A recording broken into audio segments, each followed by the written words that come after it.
Huh? Ah, great. A trial room. What'd I do this time? Oh, you're finally awake. Wait, Susan? What are you doing here? Nobody cares! Listen, the toilet paper guy, you may have heard of him, went on killing spree, killing new gods, and now we need someone to deal with it. For that part, I want to subject you to some despair. Wait, I thought Junko was dead. Ugh, whatever, anyways. What are you going to do? You. David, it's not worth it. We have a job to do, so let's get it done. Alright. Since it's Tamashi and that bitch who does fusion vids, I assume we're dealing with their collab and disappointing Pokemon? Another one runt. Ah, great. The pet list. Listen, this bit has been going on for long enough, so let's just get started, shall we? I like the way you think. Roll the intro! Reality slips far away. Fiction comes alive and we start to play. Hope is no more behind the closed door as we drift away from where we were before. Hope and hopelessness become one. It's all meaningless. We've already begun. Yup, we are all one and the same. Never opposites. We played the same game. Oh, by the way, we are aware this list is almost 6 months old, but this script has been in development for a while, and the two of us have been very busy with real-life shit. Plus, Tamashi's opinion on this hasn't changed, nor have the flaws addressed in this list been fixed in our recent lists. Plus, this is the only commentary to our knowledge done on this video, so we also have fresh points to present. As well as points previously addressed in other commentaries done on Tamashi, but we'll try to add some new stuff to those points if we can.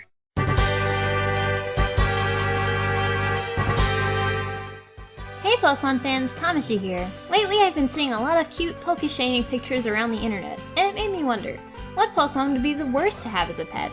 Everyone always likes to imagine what it would be like to live with Pokemon, but with so many dangerous and quirky creatures in the national dex, there have to be some that you'd never want to keep.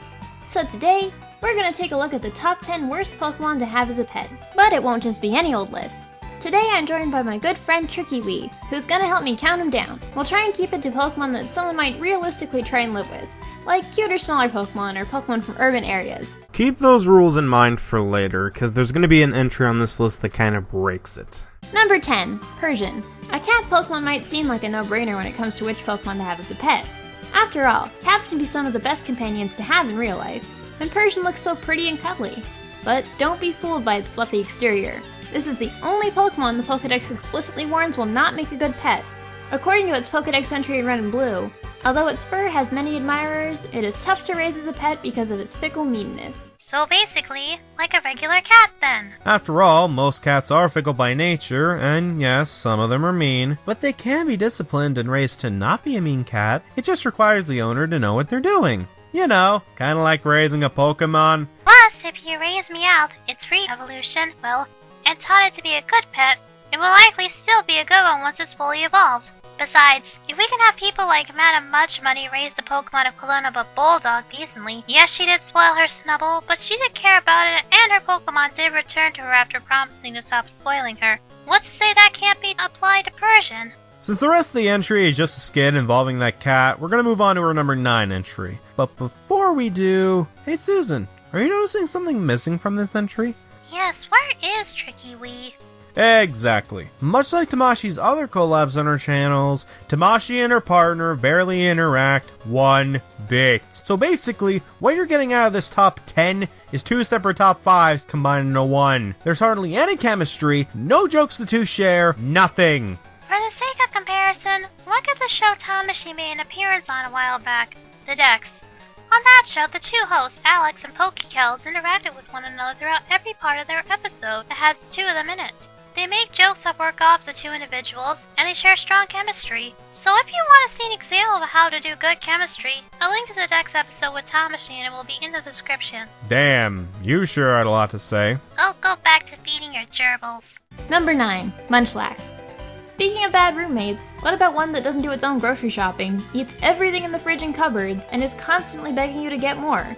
Food as a necessity for life can be really expensive, but imagine having a black hole in your house that just sucks away your food budget. That would be what it's like to live with a Munchlax. Damn, if only there was a device to stop it in its tracks. And even then, much like dealing with a gluttonous cat, there are several ways to deal with Munchlax's eating disorder. Discipline is to not be gluttonous. Control its feeding so that it only gets a certain amount of food at times while locking the doors to your food. Give it food with better nutrition. Give it food that'll make it full faster. Give it medication, etc. Yeah, it may not be the nicest thing to do to a Munchlax, but it would help stop the problem. Plus, it would also stop it from evolving into Snorlax and making the problem worse. But speaking of Snorlax... Nothing is safe. It will find its way into every nook and cranny of your kitchen and pick it clean. And once you've made it happy by letting it hoover your fridge, it'll evolve into Snorlax, a big half-ton behemoth that will continue to eat everything in sight, only this time, when it's done, it'll fall asleep and bust your floorboards under its massive weight. Damn you, Home Depot flooring! And speaking of terrible ideas, we're skipping Tricky's segment on Whimsicott because ignoring the disciplining bit, I admit that owning the equivalent of a troll as a pet is a bad idea. Well, to be fair, Whimsicott's behavior sounds similar to a disobedient child, just with special powers. So you could discipline its heart so that it can know it's better not to be disobedient. But that also is implying that it's about as smart as a child. Because if it was about as smart as a child, it would have known that I had a Pokeball in my pocket. Wait, how'd you... That's the fun thing about hypotheticals, sweetie. Anything can happen. Number 7. Mischievous. Don't feel like sleeping ever again? Get a Mischievous as a pet. This Pokemon has mischief built right into its name, and it thrives off of jump scares. With a Mischievous around, you can never really relax or let your guard down. According to its various Pokédex entries, it'll scream right in your ear in the middle of the night to wake you up, bite you without warning, yank your hair, or jump out at you suddenly. Oh great, not again! Oh yeah, forgot about that.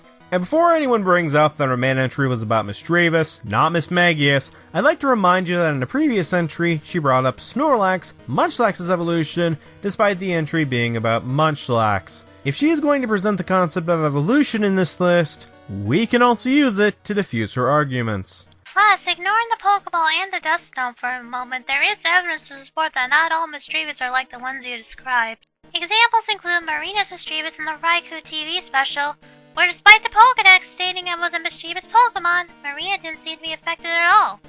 And even in the games, Fantina, a Ghost-type gym leader who owns a Miss Magius as one of her mains, is perfectly fine despite owning that Pokemon and despite the Dex entry.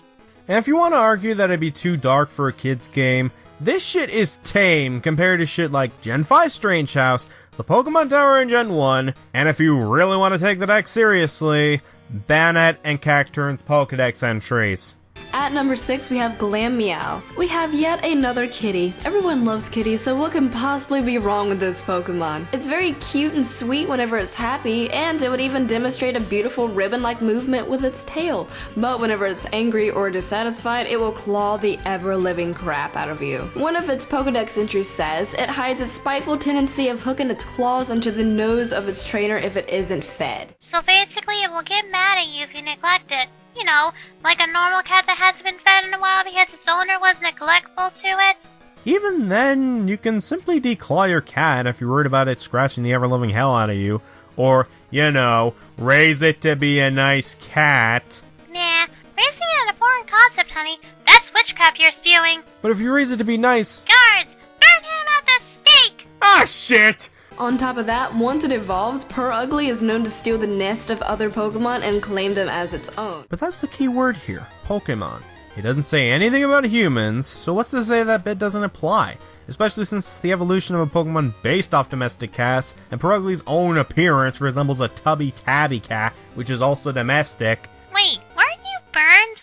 So it's a bed stealer. It would probably steal your bed, and its Glameow traits are still sticking around. If you try to get it back, it would stab you with its claws. So you gotta sleep on the floor. It's a big cat too, so extra food. And now that I think about it, most cats are actually really like this. I kinda want one. This Pokemon is bad as a pet for this and this reason! So let's get this one anyway. Logic. Anyways, we're skipping the Phanpy entry because I'm getting sick of repeating the discipline bit, and while we could easily counter her arguments about how destructive Phanpy can be by bringing up Ash's Phanpy, it would get very repetitive very fast. We couldn't even think of any jokes for this segment, but we did notice one thing. Non-fan, where is it? You mentioned Glameow and Munchlax's evolutions despite the entries being focused on their pre-evolutions. Plus, non-fan is supposedly much more destructive based on your only source of information, the Pokédex. This point was on a freaking silver platter for you, and you ignored it! But David, referencing Dumbo is way more important. Look at those flying elephants! Well, it is better than watching this list. Speaking Is Rotama legendary? According to my comments section, it isn't. Even then, it is destructive, and aside from the Pokeball item, I can sort of see why it's a bad thing known as a pet. True, so let's skip it. Number 3, Electrode. Nope! What do you mean, nope? We'll try and keep it to Pokemon that someone might realistically try and live with, like cuter smaller Pokemon or Pokemon from urban areas. That shit doesn't look cute, and it usually hangs out in power plants, which are usually in the routes, not the cities. So yeah, next entry. My top pick, and the Pokemon taken number 2, is Houndoom. Cats and dogs are definitely the most popular choice for pets in the world. Houndoom is a dog, but he is also a demon Satan dog. Realistically, if this Pokemon followed its Pokedex entries, it would probably be a very dangerous pet. And in Japan, the dark type is actually the evil type, so this is intended to be an evil Pokemon. If you are burned by the flames it shoots from its mouth, the pain will never go away. That's due to some vile toxin that burns inside of its body. It's weird to think about, but a horrible burn lasting forever is very brutal. It's a fire type Pokemon, so it's probably going to use fire a lot. A little bitty ember could destroy your skin forever. Even if it's just an accident, there's no getting rid of that horrible pain on your body. Well then. Where do I freaking begin with this shit? Well, I could argue that technically Houndoom is based more off a Doberman Pinsir, but that's friggin' nitpicking. Instead, let's focus on your dark type bit. Evil type. Here's the thing with the whole dark type bit. If it's intended to be an evil Pokemon because of that typing, which is basically what you said, then explain Absol and Umbreon. Umbreon evolves via happiness, aka something good, in the nighttime. And Absol, based on its Dex entry as well as other iterations of the Pokemon series, tries to warn people of upcoming disasters because it can predict them, but gets falsely blamed for the disaster because, well, people are stupid. If what you say is true, wouldn't those two Pokemon be evil as well?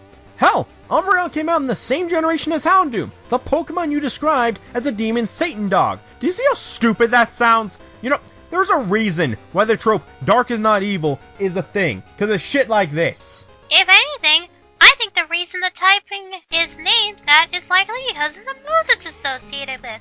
Fake tears involves the Pokemon pretending to cry. Beat up is a move that gangs up on one Pokemon in battle. And fling throws foreign objects at the Pokemon you're battling. Well, what do I know? I'm just using the official description of the moves. Clearly, the one who's only using the Pokedex as their source of information is the right one. Even though Harrison's Houndoom, the Houndoom that helped out Togepi in the episode Houndoom Special Delivery, and even Mala's Houndoom are shown to be nice and caring outside of battle. Plus, even if that was legit, and we'll get to that in a bit, you could easily put a muzzle over the Houndoom that's flame resistant in order to prevent that from happening. Or, you know, train it so that it doesn't shoot fire at people and or be nice to people. Pain on your body. Houndoom is also very aggressive. If you sneak up on it, it may hurt you. If a small child pulls its tail, it may hurt them, especially if they are a stranger. Plus, if you're walking your Houndoom, it may not even be aggressive to you. It may be aggressive to other people and their pets. It may think that they are getting way too close to you and then burn them to protect you even if it was just a misunderstanding. Granted, the Pokemon anime with Houndoom and Togepi was simply adorable and showed this Pokemon as a sweet caretaker, but we all know that the anime isn't really faithful to the actual canon. Actual canon? You mean the Pokedex? The same Pokedex that states in Generation 2 that Cubone wears the skull of its dead mother despite being now being a thing, making that statement a little hard to take seriously, especially since it's been used in every generation since then. The same Pokedex that states that Yamask, Mask, is its face when it was a human, when that doesn't make any sense. You're not going to bring up the anime because it isn't faithful to the actual canon, yet not only will you bring up only one source of information, but the actual canon is nothing more than an encyclopedia that wasn't meant to be taken as the be-all and all. Hell, going back to the Dex entry, if that was legit, then I'd love to see you explain why it doesn't work in Pearl, where you can catch Wild Houndoom on a couple routes. If that was true, then where's the burns in battle? Or hell, what about something usually more faithful to the games? The manga. Where's this claim being verified? And don't give me that argument that it'd be too dark. This is the same manga series that had this, people dying in the Ruby and Sapphire arc, blowing up a city, and much more I could list. This shit can get dark. Yet the bit about Houndoom? And since the rest of the list is basically explaining why owning a literal pile of shit is a bad thing, we're ending the video here. So final thoughts? Certainly. While I do like your videos, Tamashi, I feel like this list was a bit off in comparison to your other videos. You brought up arguments that can mostly be countered with simple knowledge as pet owners. Your chemistry with Tricky was about as solid as a grimer, and the fact that you only used one source of information to back up your arguments is a problem, especially since we were easily able to disprove it multiple times. Heck, I agree that certain Pokemon would be bad pets, like Rotom, Electrode, and Grimer, but as a presenter, you need to present why they are bad, and you didn't do that job well. That's all I gotta say. Well then, that was pretty long. As such, I'm going to try and make mine a little bit more quick to the point. I personally think that this list is terrible, and my reasons as to why pretty much mirror Susan's reasons, so I won't reiterate it again. Is this the worst content I've seen from you? No. I think your other contents that were commented on by other members of the CC were far worse than this. And hell, to give you credit, your video about your memories with Pokemon was decent, so I know you can still make good videos despite this downward slope. At this point, I can see you either improve or burn out and fade into obscurity. Okay, Mono, we're done. Good job, you drama queen. You two can go home now. Yay! Oh, and one more thing. Huh? Only popularity killing you? Quit kidding yourself. Well, okay then. So, can we go and deal with TP now? I was waiting for you to say that. Let's get him! Yeah! This is gonna be the greatest fight